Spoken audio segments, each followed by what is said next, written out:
এখন বাংলাদেশে যদি মাফিয়া থাকে, ওই মাফিয়া হচ্ছে আমরাই হচ্ছে মাফিয়া, আমাদের থেকে বড় মাফিয়া বাংলাদেশে নাই। আসসালামু আলাইকুম রহমতুল্লাহ। প্রিয় দর্শক, এনসিপির একজন নেতা বলতেছেন বর্তমান বাংলাদেশে যদি কোনো বড় মাফিয়া থাকে সেই মাফিয়া হচ্ছে আমরা এনসিপির লোকজন। মাফিয়া বলার কারণটা কি? যে বাংলাদেশে 17 বছর ধরে সবচেয়ে বড় মাফিয়া ছিল আওয়ামী লীগ।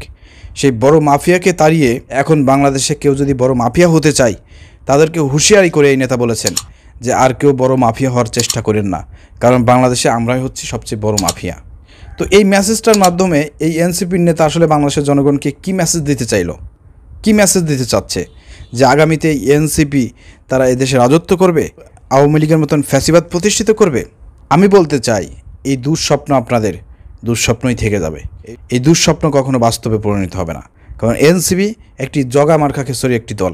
এখানে নাস্তিক, মোরতাদ, ইসলাম বিদ্বেষী এবং ভালো মানুষ, খারাপ মানুষ সব মিলে কিন্তু আজকে এনসিপি। এনসিপিতে যেসব বড় বড় সমন্বয়ক আছেন, হাসানাত আবদুল্লাহ থেকে শুরু করে সাজিস আলম, এরপরে নাহিদ, আরও যারা আছেন, আপনারা জুলাই আগস্টে সমন্বয়ক হিসেবে ভূমিকা পালন করেছেন। আপনারা যখন রাজনৈতিক দলের মধ্যে অংশগ্রহণ করেছেন, রাজনীতিতে যুক্ত হয়েছেন, নতুন দল খুলেছেন, তখন থেকেই কিন্তু জুলাই আগস্টের মহানায়ক বলেন, সমন্বয়ক বলেন, সেই জায়গায় আপনাদের সারা বাংলাদেশের মানুষের কাছে যে একটা গ্রহণযোগ্যতা ছিল, যে সম্মান ছিল, সেই সম্মানটা কিন্তু আপনারা খোয়াইছেন। সেই সম্মানটা কিন্তু আর নেক্সট আপনারা পাবেন না।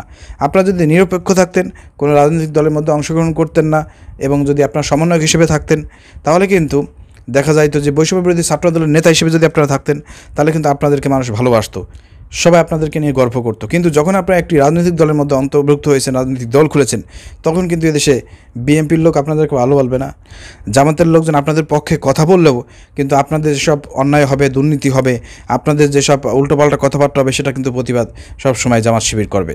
মনে করেন না যে সমন্বয়ক ছিলেন বলেন আপনাদের সমালোচনা করবে না, ঠিক আছে? এর আগে তো আপনারা জামাত শিবিরকে নিয়ে বিতর্ক করেছেন, জামাত শিবিরের বিরুদ্ধে কিছু কথা বলেছেন, আওয়ামী লীগ স্টারি, সেই জায়গায় থেকে কিন্তু আপনাদের গ্রহণযোগ্যতা বাংলাদেশে কমে গিয়েছে। এবং আপনাদের কিছু কিছু সমন্বয়ক 2-4-5 জন আছেন যাদেরকে দেখার জন্য বাংলাদেশের মানুষ, আপনারা বিভিন্ন জায়গায় শোডাউন করেন, আপনাদের পিছনে মানুষ পাওয়া যাচ্ছে। কিন্তু অন্য কোনো নেতা বাংলাদেশে, এই 4-5 জন সমন্বয়ক ছাড়া বাংলাদেশে এনসিপির কি আর কোনো নেতা আছে? আপনারা আমাকে বলেন, এই বাংলাদেশি এনসিপি কী করতে পারবে? কিছুই করতে পারবে না। নুরুল হক নূর যেভাবে 18 সালের পরে তারা যেরকম গণ অধিকার পরিষদ তৈরি করেছিল, গণ অধিকার পরিষদ নিয়ে বাংলাদেশের মানুষের একটা স্বপ্ন ছিল, আশা ছিল, ভালোবাসা ছিল, তাদের পক্ষে সবাই কথা বলতো, বিএনপি কথা বলতো, জামাত কথা বলতো, সবাই তাদের পক্ষে ছিল। কিন্তু এই পরবর্তীকালে এই গণ অধিকার পরিষদ কিন্তু দুর্নীতি বলেন, বিভিন্ন রকমের বিতর্কিত কর্মকাণ্ড করার কারণে কিন্তু তাদের ভ্যালুটা এখন নাই। এখন এই বিএনপির সাথে গা ঘেঁষা ছাড়া নূরের কিন্তু আর কোনো ভ্যালু নাই। এই জন্য বিএনপি যে পথে যাচ্ছে, নুরুল হক নূর সেই পথে যাচ্ছে, পাশ আটিয়ে যাচ্ছে। এখন কিন্তু গণ অধিকার পরিষদের কোনো ভিত্তি নাই। এখন কিন্তু ওই গণ অধিকার পরিষদের সেই নূরকে ওইভাবে কিন্তু কেউ দেখে না, কারণ এই 24শে আগস্টের নতুন বিপ্লব তৈরি হয়েছে। নতুন বৈষম্য বিরোধী ছাত্র আন্দোলনের কিছু সমন্বয়করা আবার মেন স্ট্রিমে চলে এসেছে, মিডিয়ায় চলে এসেছে।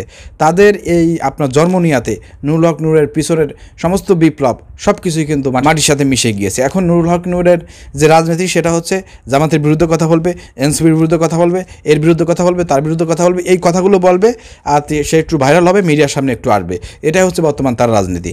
ঠিক কোনোভাবে এনসিপি আজকে যে পর্যায়ে আছে, অথবা এনসিপির সমন্বয়করা যে পর্যায়ে আছে, এবং তারা রাজনৈতিক দল খুলেছে এবং তাদের কর্মকাণ্ড এখন কিন্তু ইতিমধ্যে বিতর্কিত হয়েছে, দুর্নীতি বলেন সব কিছু মিলেই কিন্তু বিতর্কিত হচ্ছে। তো এই দলটিও আগামী একটা নতুন বিপ্লব হওয়ার আগ পর্যন্ত মোটামুটি একটা পর্যায়ে থাকবে, কিন্তু আগামী নতুন একটা বিপ্লব তৈরি হলে পারে, মনে রাখবেন এই এনসিপি, এই সমন্বয়ক, এই 5 আগস্ট, এগুলো মানুষ আর কোনো কিছু মনে রাখবে না।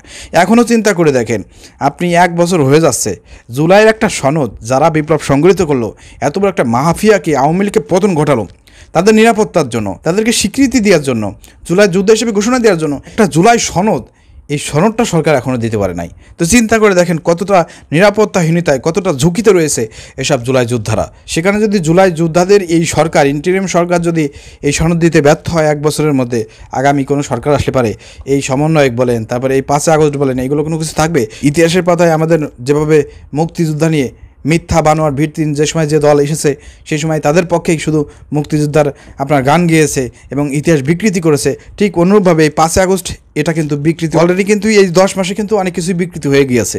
ছাত্রদল করেছে, বিএনপি করেছে, বিএনপির এক নেতা গতকালকে বক্তব্য দিয়েছে, সালাউদ্দিন চৌধুরী, সে বলেছে যে তারেক রহমানের নেতৃত্বেই নাকি এদের স্বাধীন হয়েছে। এখন ছাত্রদল বলতেছে আমরাই দেশ স্বাধীন করেছি, এখানে আর কেউ নাই। তো এরকমের কিন্তু ইতিমধ্যে কিন্তু বিকৃতির কাজ শুরু হয়ে গেছে। আর ক্ষমতায় যদি আসে তাহলে এইসব এনসিপির সমন্বয়ক বলেন, এই হাসানাত আবদুল্লাহ তখন খুঁজে পাওয়া যাবে না। কবেন হাসানাত আবদুল্লাহ কে?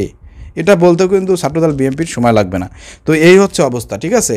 তো অতএব তো সেই জায়গা থেকে এনসিপির যদি একজন নেতা এখন বলে যে আমরাই হচ্ছে সবচেয়ে বড় মাফিয়া, আমি মনে করি যে এনসিপির আসলে ধ্বংস অথবা এনসিপির পতন যত দেরিতে হওয়ার কথা ছিল সে দেরিতে বাদ দিয়ে এখন খুব দ্রুত হওয়ার সম্ভাবনায় রয়েছে। কারণ এই ধরনের বিতর্কিত বক্তব্য দিলে পারে এনসিপি আর আইগইতে পারবে না, যে পর্যন্ত কাইছে এই পর্যন্ত কি স্টপ হয়ে যাওয়া লাগবে। আশা করি প্রিয় দর্শক বুঝতে পেরেছেন। আপনারা কি আমার কথার সঙ্গে একমত?